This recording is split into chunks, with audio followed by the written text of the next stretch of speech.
Netizens, tuwang-tuwa kay Atasha sa galing nitong magsayaw at lumalabas na ang kanyang kakulitan, lalo na sa Eat. Pero bago pong ating balita, huwag pong kakalimutan mag-subscribe sa ating channel at pindutin ang notification bell para lagi po kayo updated sa ating mga balita.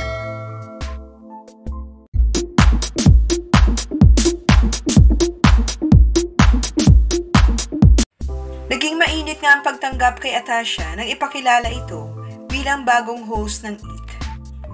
Tinapos lamang daw ni Atasha ang pag-aaral sa United Kingdom bago siya pumasok sa entertainment industry na katuparan ng kanyang matagal na pangarap.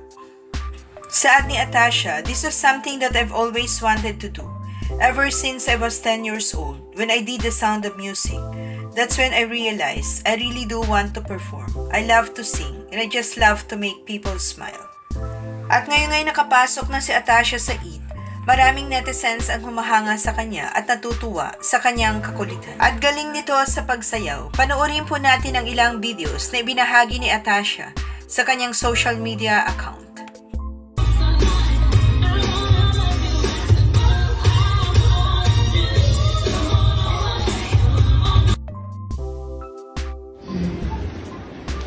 Old MacDonald had a farm, and there he had some chicks going E-I-E-I-O.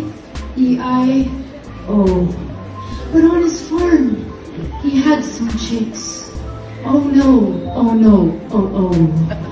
And a duck there, and a quack there. Everywhere, everywhere! Yun lang, thank you. Palakad tayo, bossing! Ayan yung pa-check up muna natin ito. Yung sinero niya nung Sabado? Ha?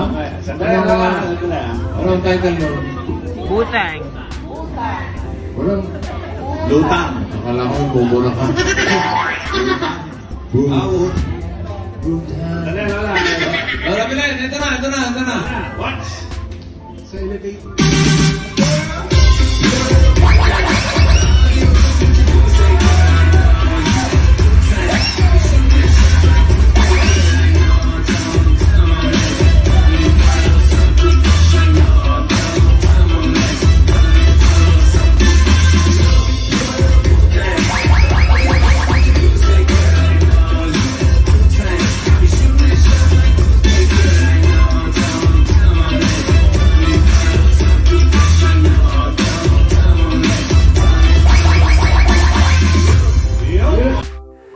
Maraming salamat po sa inyong panunood.